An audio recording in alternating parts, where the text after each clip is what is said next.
Bonjour à tous, merci au nombre public aussi. Donc je vais commencer par vous lire l'ordre du jour du précédent conseil, si je le retrouve. Ça commence mal. Pourtant, qui c'est qui m'a fait une blague?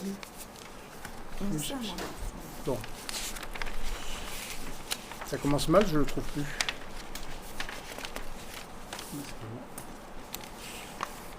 J'ai 2 fois le 27 mai, 3 fois le 27 mai. Bon, bah écoutez, je suis désolé, ça va durer un peu plus longtemps. Ah, c'est bon. Il me paraît assez long pour être le bon. Oui. Oui, Gilbert, toi qui as une mémoire d'éléphant, tu pourrais me remplacer. Bon, alors l'ordre du jour du précédent conseil, du 29 avril. Le premier point, c'était, bon, je ne vais pas vous lire tout le détail, c'était finance, budget. Il y a eu 1, 2, 3, 4, 5 points sur le budget. Enfin, vous vous en rappelez tous, ça a duré un certain temps. Pour l'installation du conseil municipal, il a fallu désigner des délégués communaux auprès de l'association des collectivités forestières de l'Aveyron. Pour l'installation du conseil municipal, désignation du représentant communal auprès de la SPL, Ouest Aveyron Tourisme. Installation du conseil municipal, élection des membres de la commission d'appel d'offres. Association, subvention aux associations. Culture, programme culturel 2026. Culture, toujours complément aux délibérations, je vous passe les numéros, relatives respectivement aux tarifs de la boutique et aux tarifs des entrées de la maison du gouverneur. Occupation du domaine public, détermination de tarifs relatifs aux droits de surplomb. École, rémunération des agents encadrant le voyage scolaire. Après, plusieurs points de ressources humaines, création-suppression de 4 emplois dans le cadre d'avancement de grade. Création-suppression de 2 emplois dans le cadre d'une augmentation du temps de travail.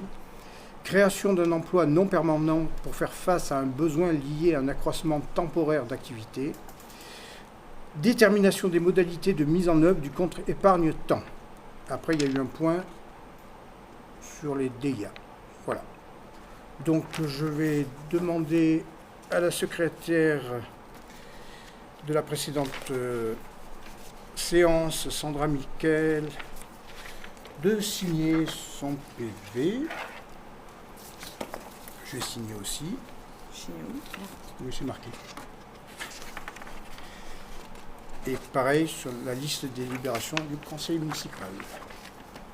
J'en profite pour signer aussi.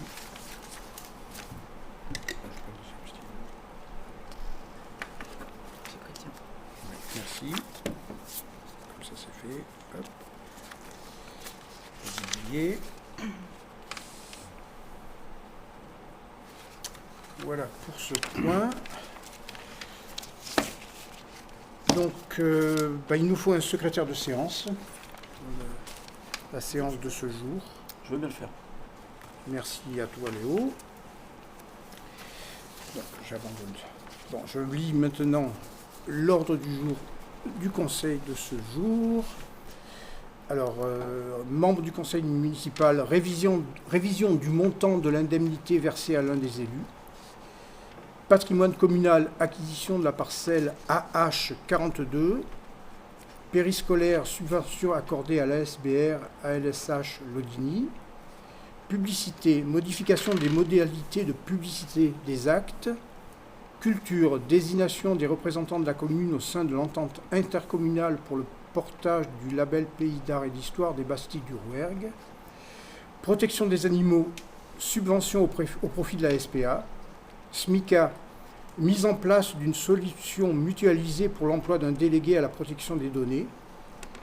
Piscine, fixation des tarifs de vente de petits équipements de piscine. Ressources humaines, création d'emplois non permanents pour subvenir à un accroissement saisonnier d'activité sur la saison estivale 2026. Ressources humaines toujours, recrutement de principe d'agents contractuels de remplacement.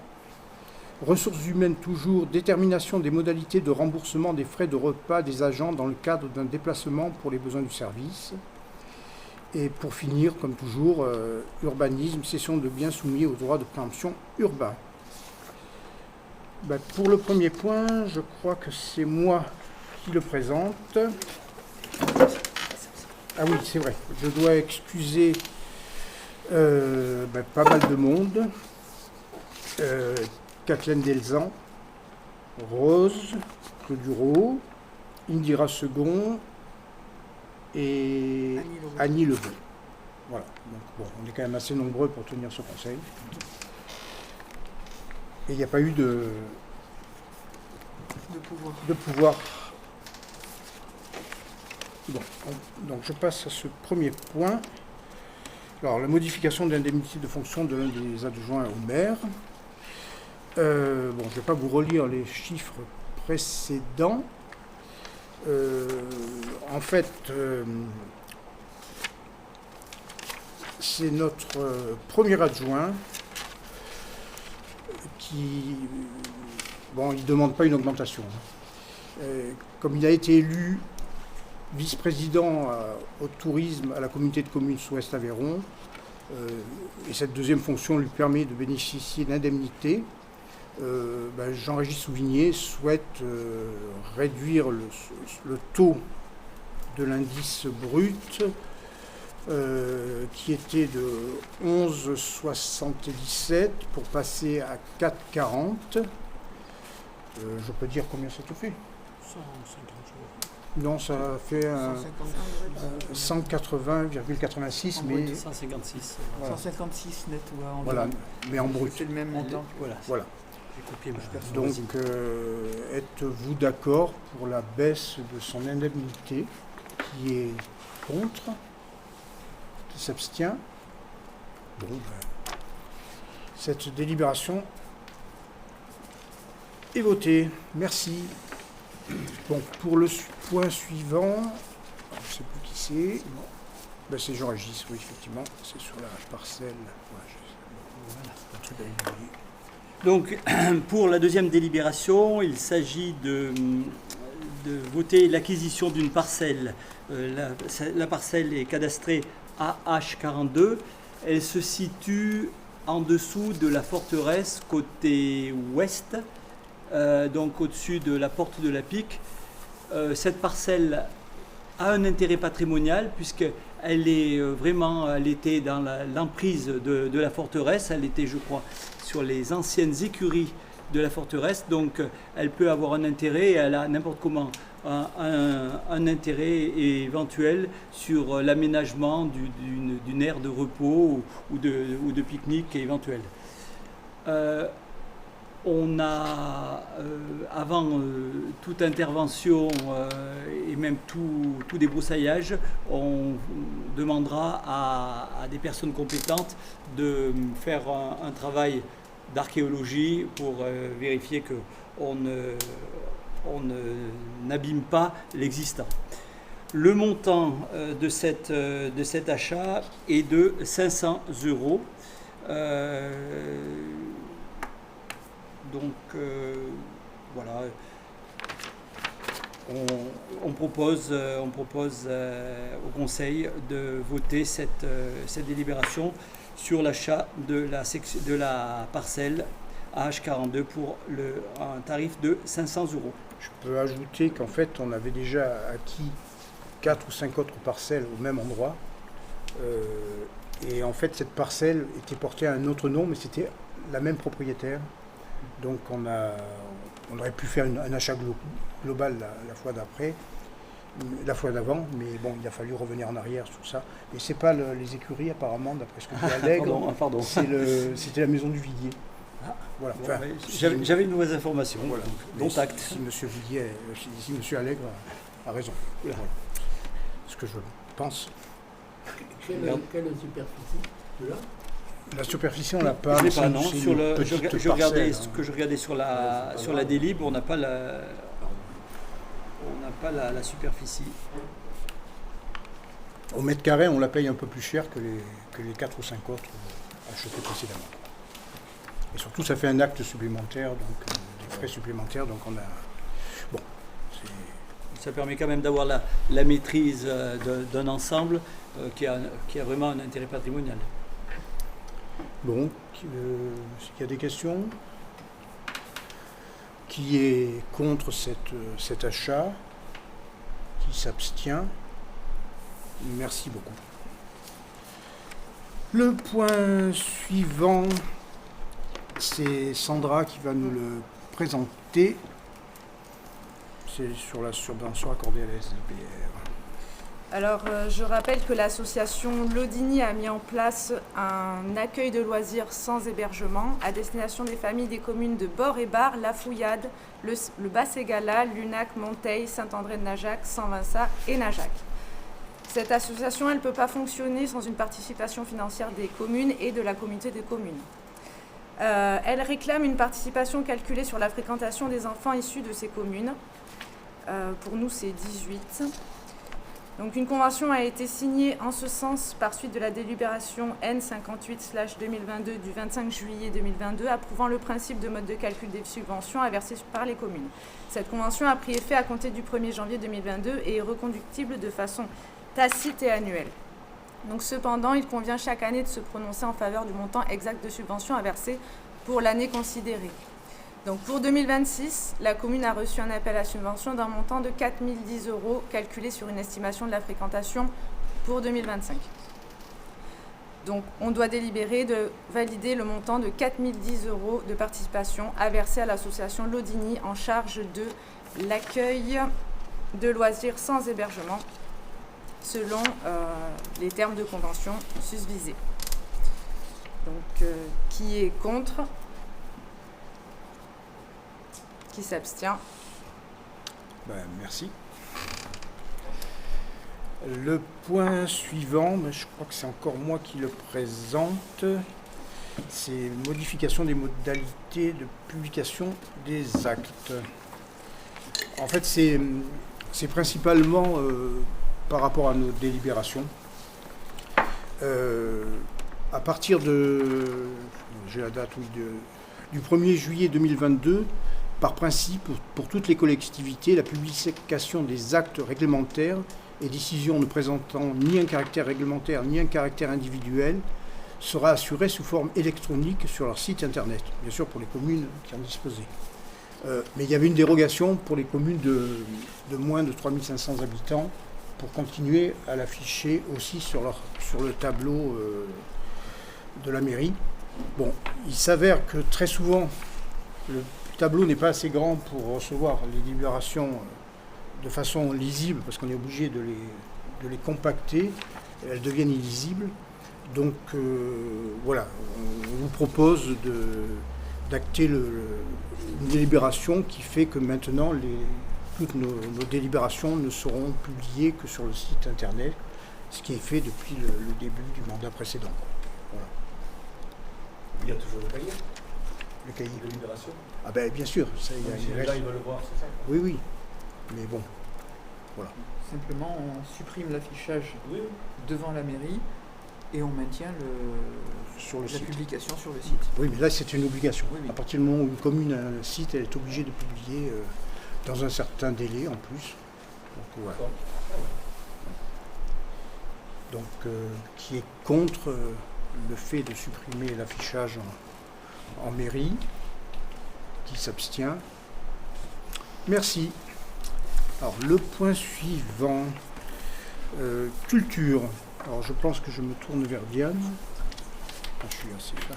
Oui, donc la délibération qui va être soumise à votre vote concerne la désignation des représentants de la commune au sein de l'entente intercommunale pour le portage du pays d'arrêt d'histoire. Alors je vais faire un petit peu un petit flashback. Le pays d'arrêt d'histoire a été labellisé, donc le territoire des Bastides du Rouergue a été labellisé pays d'arrêt d'histoire en 1992. Depuis plus de 30 ans, donc, ce pays d'arrêt d'histoire a conduit une politique d'études, de conservation, de restauration, de mise en valeur, d'animation du patrimoine culturel, architectural, urbain et paysager.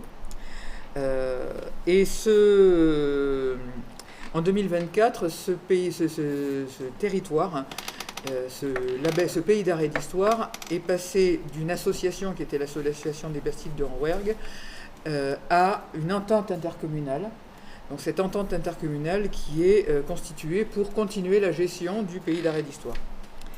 Donc conformément aux dispositions de l'article L5221-2 du Code général des collectivités, heureusement que je l'ai écrit, l'ensemble des questions d'intérêt commun relatives au label sont débattues au sein d'une conférence qui réunit les représentants des communes, membres de l'entente intercommunale. Nous sommes membres donc depuis 2024, depuis la constitution de cette entente intercommunale.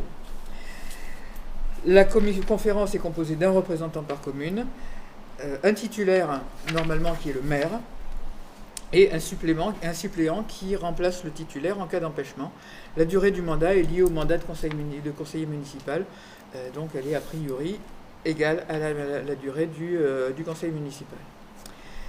Donc le conseil municipal ayant été renouvelé, il convient de désigner à nouveau un élu représentant la commune et son suppléant. Ce que nous vous proposons, c'est de désigner M. Pierre-Jean Bartheil, maire, représentant titulaire, et moi-même, Diane Gastellu, deuxième adjointe en charge de la culture, comme représentante suppléante.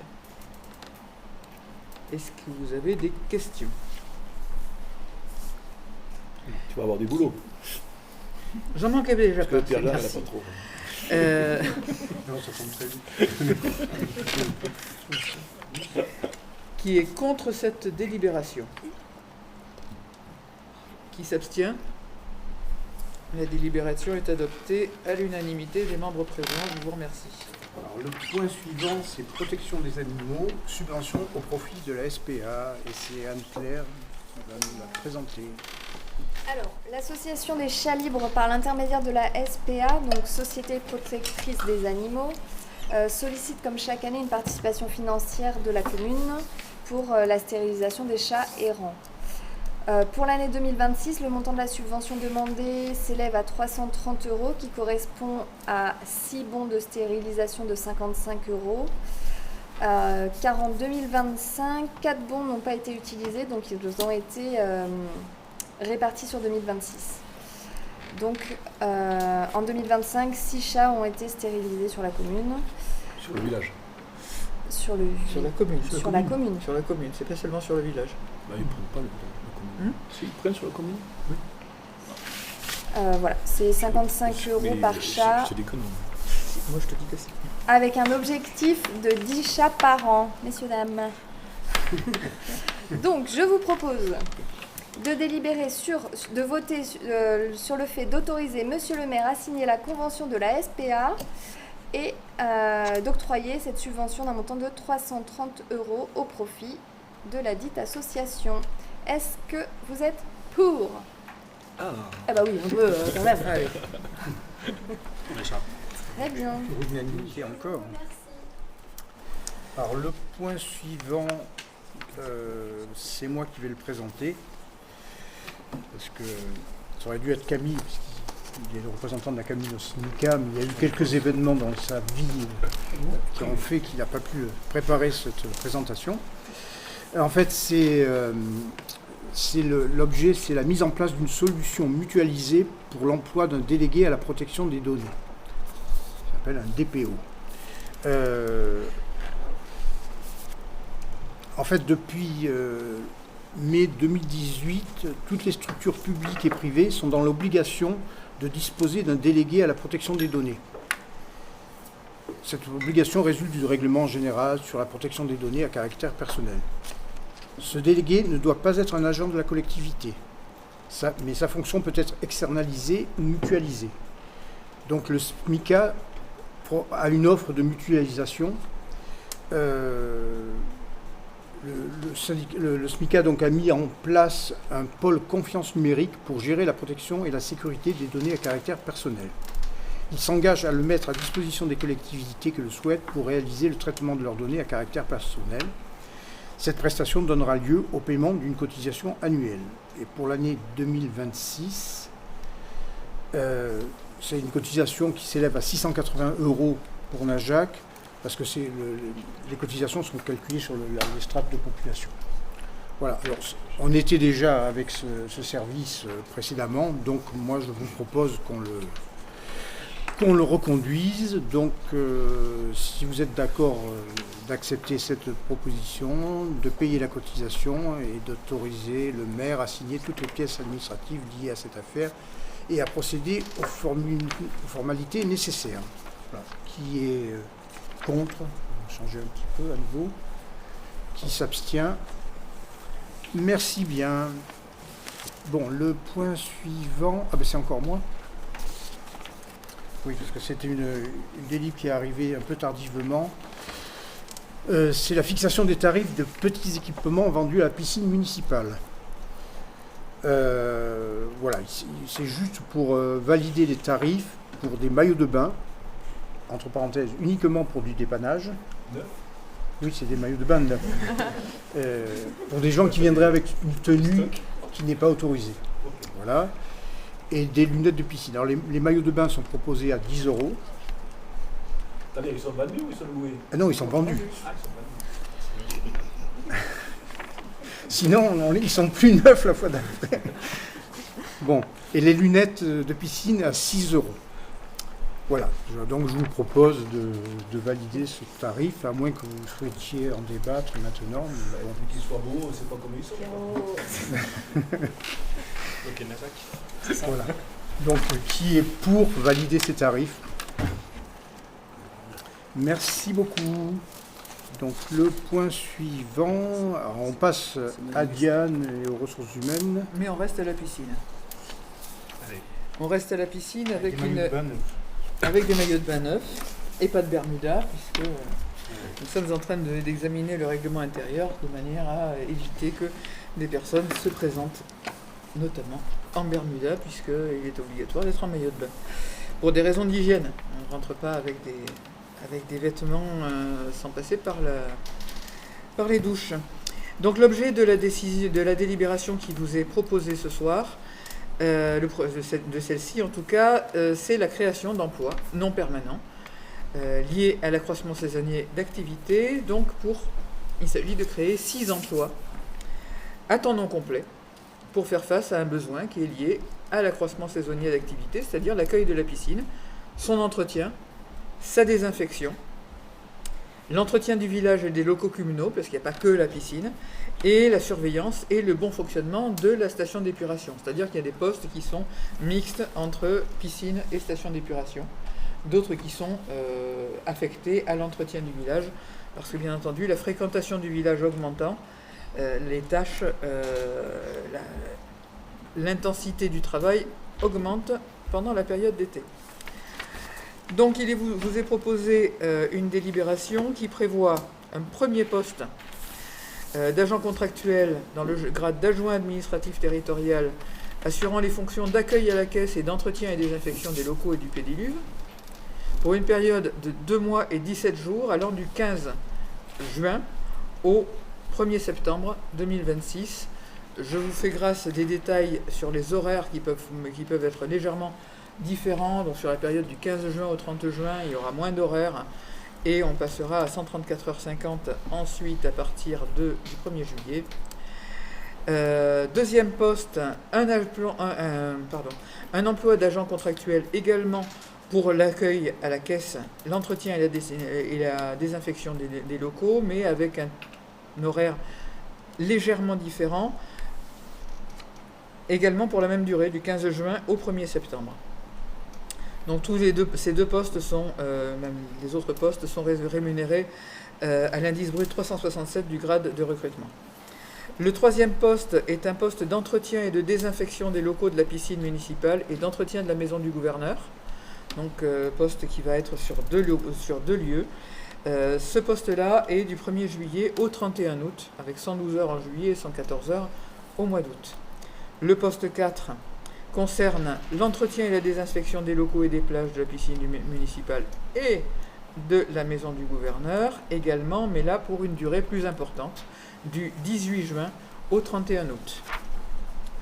Le poste 5 concerne la création d'un emploi d'agent contractuel pour l'entretien du village et des plages de la piscine municipale. Donc le poste va être sur 2 lieux de travail, pour une période de 2 mois allant du 1er juillet au 31 août, avec une durée globale de service par mois de 83h50. Et enfin, le poste 6 correspond à un poste d'agent contractuel qui va s'occuper uniquement de l'entretien du village, du 1er juillet au 31 août pour un temps partiel, 92 heures en juillet et 84 heures au mois d'août. La rémunération, je l'ai dit, indice brut 367 pour tous ces postes.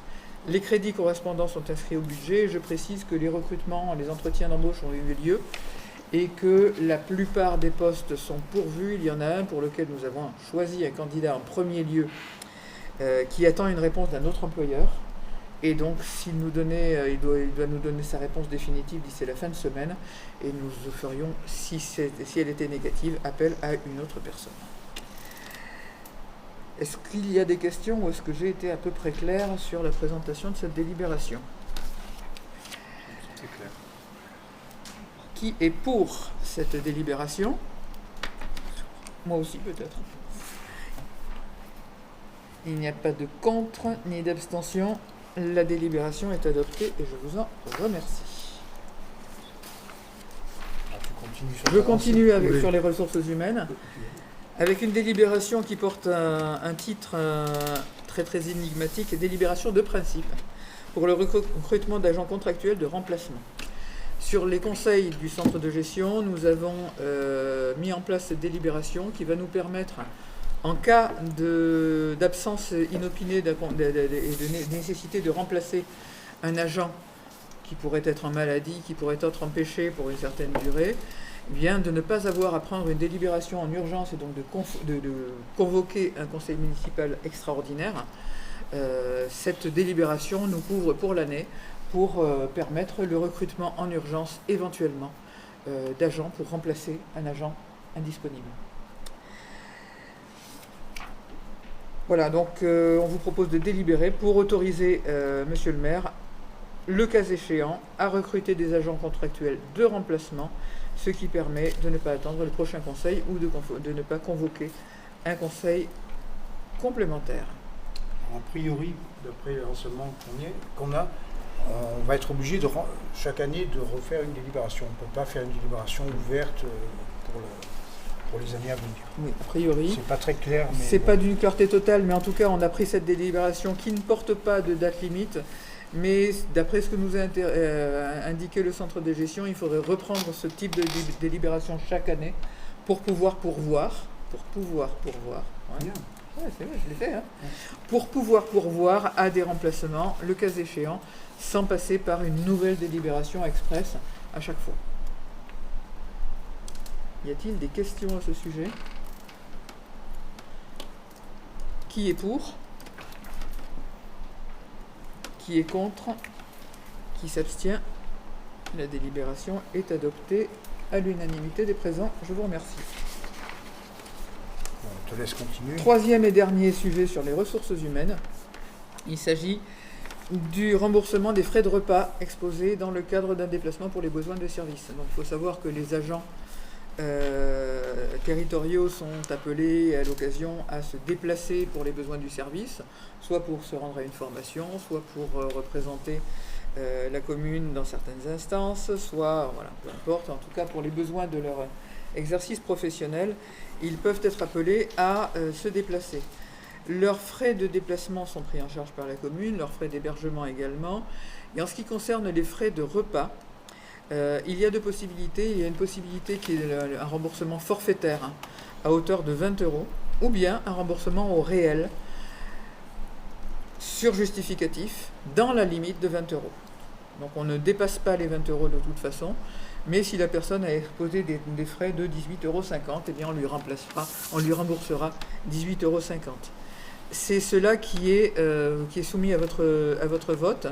Donc depuis le 22 septembre 2023, ce tarif est inchangé, il est à 20 € maximum.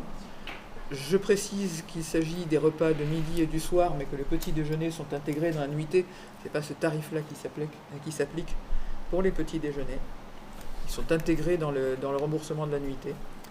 Et donc nous avons autorisation par le décret 2020-689 du 4 juin 2020 de déroger au remboursement forfaitaire, et donc de ne pas rembourser 20 € à quelqu'un qui aurait exposé 6 € de frais, mais de lui rembourser le montant des frais exposés en réel. Voilà ce qui est proposé à votre vote ce soir. Qui est contre? Attends, on a un choix? Oui, On a un choix à faire là. Ce qu'on vous propose, c'est de prendre de rembourser au réel. Ok. On avait la possibilité de rembourser un forfait de 20 €, quels que soient les frais exposés par l'agent. Donc avec l'hypothèse que l'agent n'ait exposé que 10-15 € et soit remboursé 20 € au montant du forfait. Et on a opté, en tout cas on vous propose d'opter pour le remboursement aux frais réels des montants réellement exposés. Est-ce que c'est plus clair? Oui. Merci. Qui est contre? Je change. Qui s'abstient? La délibération est approuvée à l'unanimité et je vous en remercie. Et le dernier point, c'est Jean-Régis qui va nous l'exposer. Voilà, il s'agit, comme traditionnellement, des DIA, donc des ventes qui se font sur une partie de la commune qui est soumise à ces DIA et pour lesquelles la commune a la capacité de préempter le bien qui est vendu. Pour la première DIA, elle se situe 36 rue du Bariou, donc tout à fait en bas du Bariou, juste à côté de ce qu'on appelle la place de l'Étoile, ainsi que 2 petites parcelles qui sont situées à Gabanel et au Rivet. Les vendeurs sont Monsieur Clive Walter et Madame Marie Saunders. Vous pouvez remarquer l'accent. Son épouse et qui vendent à Monsieur Christophe Bex et à Madame Annick Jean-Marie, son épouse. Les parcelles sont cadastrées AE 127, 128, 130, 521 et 565. Le total de ces parcelles équivaut à 873 mètres carrés. Le prix de vente est à 200 000 € et l'acte a été passé auprès du notaire, maître Lionel Fréjaville, qui est notaire à Villefranche de Rouergue. Donc on vous propose de ne pas préempter les biens suscités. C'est quelle maison? C'est à côté de chez Chaminade, là, juste la maison qui est au-dessus de... En dessous, Ah, oui. qui est entre chez Marina. Ah oui, ce qu'il y avait et là. voilà, donc c'était des Anglais ou des Australiens qui avaient ça, et qui viennent de vendre, qui ont déménagé là d'ailleurs. Souvent il y avait des glaces, je me rappelle. Voilà. Il Donc y a longtemps, Cavalin, c'était. Ah, quand il y avait Cavalin. on vous propose donc de ne pas préempter. Qui est pour ne pas préempter, bien sûr. C'est voté à l'unanimité. Merci. Le deuxième bien vendu est situé, lui, au 6 et 8 rue de l'Église. Vente de la moitié indivise de biens ci-après désigné par maître Georget à Madame Lorraine Cézena. À monsieur Georget, à Madame Lorraine Cézena. Les parcelles cadastrées sont numérotées AH70, AH71 et AH101. Elles se trouvent en dessous de la porte de la porte de la Pique et juste à côté de la porte de la Pique. Voilà, vous avez reçu l'extrait du plan cadastral qui vous les situe. La surface totale, pardon. Ouais. Non, il y a une maison et après c'est des terrains. Là, il n'y a pas de maison. Oui, c'est. Après la Pique, il n'y a rien. Il y a quand tu descends vers l'église, tu as la maison d'Ondine. Oui, qui est à la c'est en mairie. face. Il y a un terrain, un creux qui est aussi municipal. Tu as après une espèce de terrasse et c'est en face de la terrasse. C'est tout petit, non? Oui, c'est tout petit puisque le total de ces 3 parcelles totalise 384 mètres carrés. Le prix de vente est de 51 000 € qui a été passé en étude de maître Sophie Gagnebé, notaire à la Fouillade. Et on vous propose de ne pas préempter les biens. Qui est pour ne pas préempter? Qui s'abstient? Qui est contre? Voté à l'unanimité. Merci. Merci. Donc ce conseil se termine, enfin est terminé. S'il y a des questions dans la foule qui nous fait face. On a des informations à donner. Ah, il y a des informations informations. à donner. Voilà. Oui, bon. Bon, on a quelques informations à Oui, donner. c'est vrai. Première information, puisqu'on parlait de la piscine, il faut que vous sachiez que la gestion de la buvette et du snack de la piscine a été donnée au gérant de l'auberge. L'auberge, donc, qui est le restaurant qui se situe Païsroux. On a fait un appel à candidature, il a répondu à cet appel et donc c'est lui qui va, enfin c'est un de ses salariés qui va gérer la buvette de la piscine. Sur l'adressage, pardon. Moi, je peux informer que pour ceux qui n'ont pas pu retirer leur numéro et leur certificat d'adressage le jour et demi que nous l'avons fait au mois de mai, nous allons refaire une distribution le dimanche 14 juin de 9h à 12h. Donc qu'un maximum de gens qui n'ont pas retiré puissent venir, ce serait bien. Et ensuite, sinon, les éléments seront à distribuer en mairie. Mais on souhaite vraiment qu'un maximum de personnes viennent ces jours-là. Voilà. C'est principalement en dehors du bourg. La Oui. plupart des bureaux, il y en a quelques-uns dans le bourg. Mais... Et on peut venir les chercher pour ses voisins. Oui, tout à fait. On peut les prendre pour ses voisins, il n'y a aucun souci. Moi, j'ai une info aussi à donner. On a enfin signé pour le hangar Magne. Ça n'a pris que 6 ans et quelques. Voilà, donc la mairie maintenant est propriétaire de ce bâtiment. Je pense que ça va être un bon travail à mener avec les habitants pour savoir quel projet on aurait envie d'y faire. Voilà, il va falloir y consacrer du temps, de l'énergie pour ne pas se tromper et pour qu'un maximum de personnes soient d'accord sur le projet qui sera porté. Pardon, moi j'ai pas vu, mais avec le hangar, il y a des terrains aussi, non? On a acheté quelques parcelles qui étaient... Alors je ne te dirai pas en surface combien il y a. Il y a une parcelle qui était intéressante qui est juste derrière la salle des fêtes, qui est actuellement en friche. Ouais. Et après, quelques autres parcelles qu'on a achetées sont des parcelles qui étaient au milieu d'ensembles communaux déjà.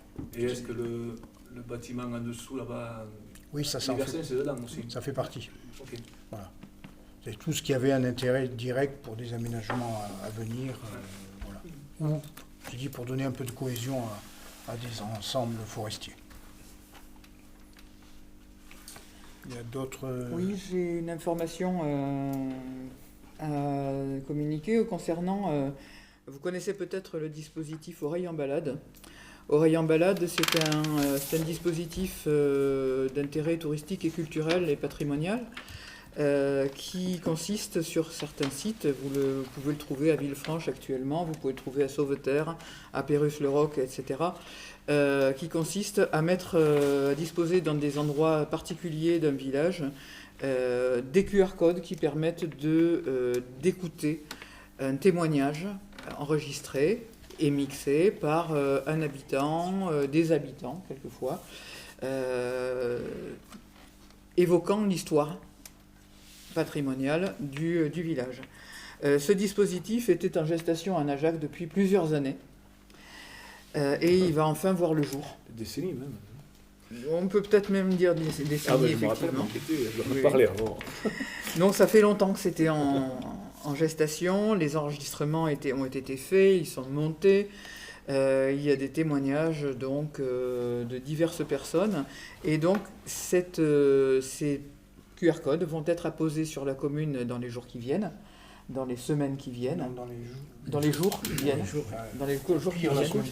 au pire la semaine prochaine, et nous les inaugurerons officiellement le vendredi 26 juin. Donc, Il y aura une inauguration qui se passera avec un départ à la mairie. On pourra visiter un certain nombre de ces plaques. Il y aura 7 plaques sur le village, avec donc un QR code qu'on peut flasher, qui envoie sur un enregistrement que l'on peut écouter. Et qui donne une idée qui transmet un peu la mémoire du village d'une façon très intéressante et avec une qualité sonore remarquable qu'on a pu apprécier lors d'une réunion de présentation tout récemment. Avant l'inauguration, nous allons inviter les témoins, donc c'est-à-dire les personnes qui ont été mises à contribution, pour leur présenter en avant-première l'enregistrement de leur voix, ce que ça donne avec de la mise en espace sonore, et pour qu'ils puissent entendre leur voix et ce que vont entendre les touristes. Donc on vous invite à regarder ce qui se passe du côté des petites plaques qui vont fleurir sur différents bâtiments de la ville. Il y en aura une à l'office de tourisme, il y en aura une sur l'ancienne boucherie Arjac, chez le chocolatier. c'est-à-dire chez le chocolatier. Il y en aura une sur l'ancienne boulangerie, c'est-à-dire sur la mairie. Sur la mairie, oui, pardon, si on suit. Dans l'ordre, sur la mairie. Il y en aura une sur l'ancienne boulangerie qui est la bibliothèque.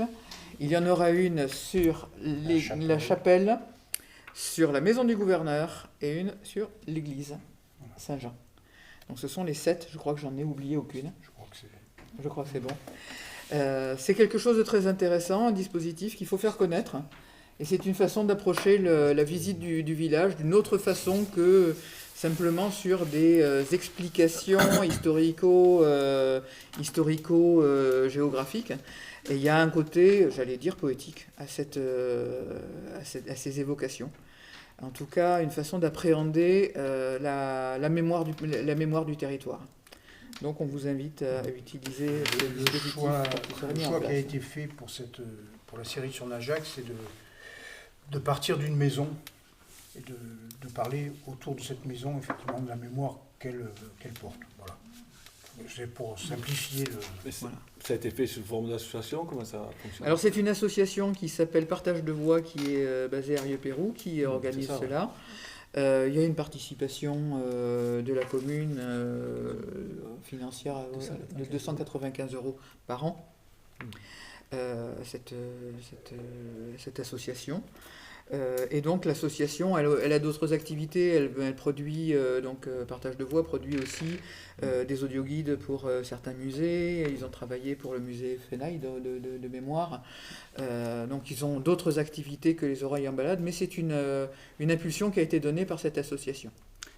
C'est un dispositif qui existe sur plusieurs dizaines de communes, principalement sur le Ségala, donc autour de Rieux-Pérou. Et maintenant, plusieurs communes d'Ouest Aveyron ont adhéré à ce dispositif. Je crois qu'on est 6 communes aujourd'hui. Et c'est un dispositif qui est en développement, puisqu'il suffit que les communes fassent acte de candidature pour qu'on puisse mettre en place ce type de dispositif. Et il y a un site qui est lié à Oreilles en balade, où il y a aussi de l'iconographie. De qualité. On peut aussi aller sur le site directement, cliquer sur le site Oreilles en balade et voir ce qui se passe, consulter les enregistrements. La plupart des enregistrements, ceux qu'on va avoir nous, sont de 3 minutes, donc ce sont des enregistrements courts. Mais pour certains sites, mais plus particulièrement ils travaillent aussi sur la mémoire industrielle, et donc notamment sur la mémoire industrielle du bassin, ils ont fait des séquences de 20 minutes qui sont beaucoup plus longues et qu'on peut retrouver sur le site de Oreilles en balade. Donc on vous invite aussi, si le cœur vous en dit, à aller regarder ce site qui est intéressant, bien fait, esthétiquement réussi, je trouve. L'idée même de ce dispositif, c'est de permettre d'avoir le commentaire avec l'objet, éventuellement une maison ou un monument, et donc c'est plutôt à écouter in situ que dans son fauteuil. C'est vrai que hormis les longs podcasts, podcasts de 20 minutes, l'idée c'est vraiment de le voir et de l'entendre et de le voir en même temps. Et l'idée aussi c'est de ne pas se limiter aux hauts lieux touristiques. C'est vrai que Najac, Villefranche ou Sauveterre sont des hauts lieux touristiques, mais c'est aussi d'intéresser des hameaux, des villages tout autour de ces lieux touristiques. D'autres informations? Oui, moi j'ai une petite information, c'est que le marché des artisans créateurs aura encore lieu cette année comme les années précédentes. Donc il y aura 3 vendredis de l'été. C'est le dernier vendredi de juillet et les 2 premiers vendredis d'août, rue du Bourget. Ouais. Quelle heure? À quelle heure les marchés? Les horaires restent à déterminer. Ok. Voilà. Non, prendre des informations encore, à savoir si c'est toute la journée, comme ça avait été le cas l'année dernière. Alors certaines personnes disaient que c'était un petit peu long de rester toute la journée avec la chaleur et surtout il n'y avait pas forcément beaucoup de passages toute la journée, donc peut-être que ce sera que en fin d'après-midi et la soirée. Très bien. C'est bon pour tout le monde. Alors je ne sais pas s'il y a des questions dans la salle. Bertrand? Ce sera une transition, parce qu'on parlait de la rue du Bourget. Et puis, je voulais revenir aussi sur un travail qui avait été fait l'an dernier par la précédente municipalité concernant les aménagements de parking. Voilà. Donc, pour vous parler plus précisément du parking de la rue du Bourget, voilà, qui s'est vu remodifié. Et je vais signaler que je ne sais pas comment le formuler, et c'est pour ça qu'on vient vers vous, parce que on n'est encore pas en pleine saison touristique et ce parking est plein actuellement, et il pourra continuer à être plein avec la saison touristique et avec toutes les à côté. Alors, c'est comment gérer ce parking pour que les riverains puissent en bénéficier correctement, que la partie restauration saisonnière puisse également en bénéficier, et que les gens qui louent, qui font des Airbnb, comment ils peuvent également l'utiliser. Voilà, c'est un petit peu cette confrontation de trois occupations qui sont pour certaines un peu antagonistes, mais qui commencent à poser de gros problèmes. Voilà, donc il y a eu une réorganisation là tout récemment qui a fait qu'on a encore perdu 2 places. Voilà. Donc c'est un peu dommage. Et est-ce qu'il serait possible de réunir tous les protagonistes potentiels utilisateurs de cette place pour décider d'une utilisation commune et en bonne entente?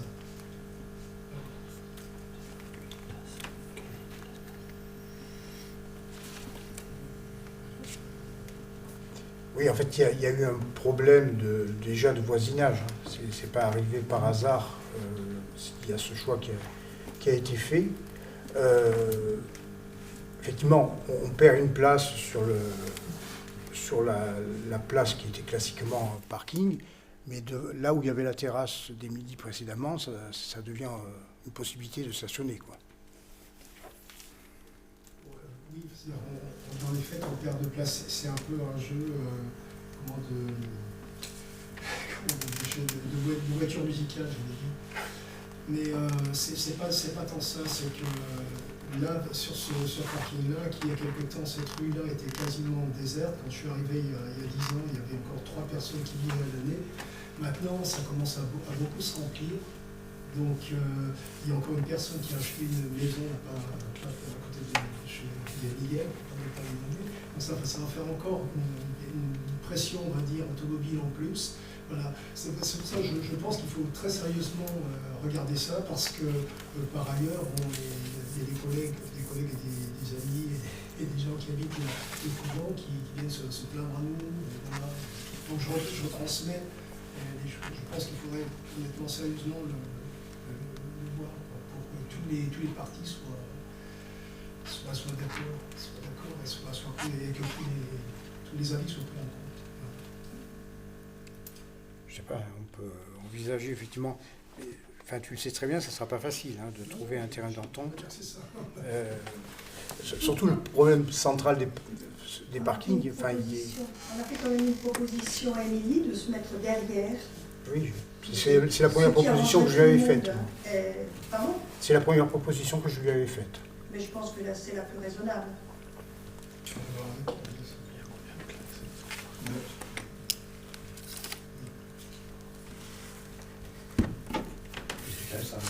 Non.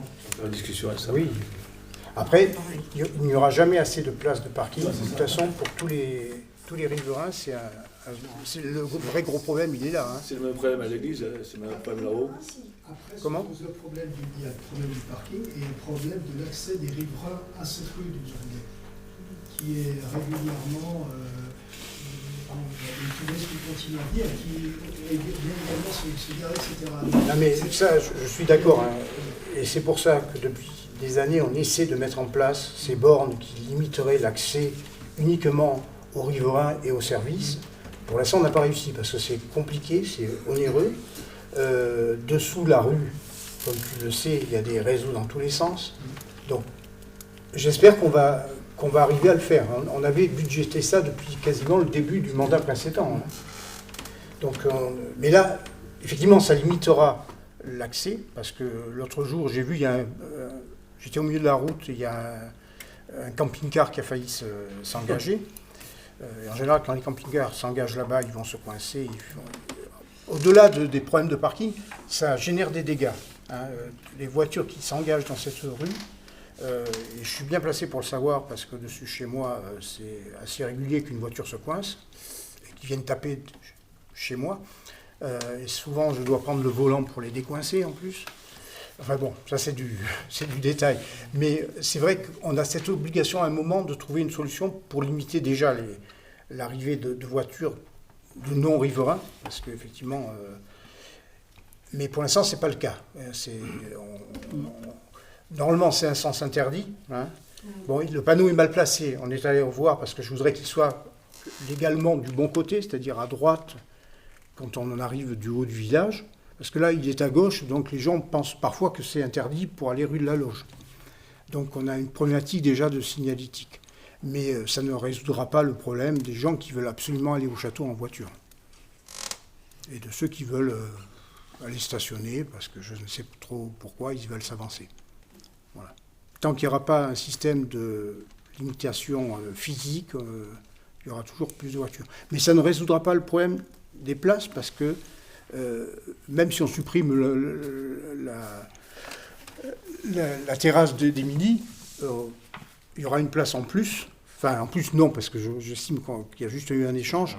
Mais effectivement, comme tu le dis, il y a de plus en plus de maisons habitées et il n'y a pas plus de place pour autant. Hein. Donc on est face à un vrai problème. Hein. C'est tout près de la Jacques, là-bas c'est pareil. Hein. À l'église, c'est plus un problème. Hein. Oui. C'est vrai qu'il y a un sujet, quoi. Oui. Après, c'est un village médiéval. Hein. Oui, ça marchait. Hein. Oui.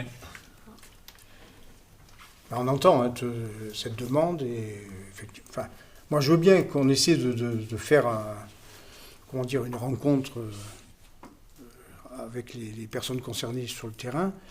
Je ne suis pas sûr qu'on arrive à avancer vraiment. Mais bon, j'ai un petit doute là-dessus, mais bon, on peut essayer. Mais qui va se charger de faire la médiation, quoi. Voilà. Mais bon, on l'a entendu, hein, clairement. Voilà. S'il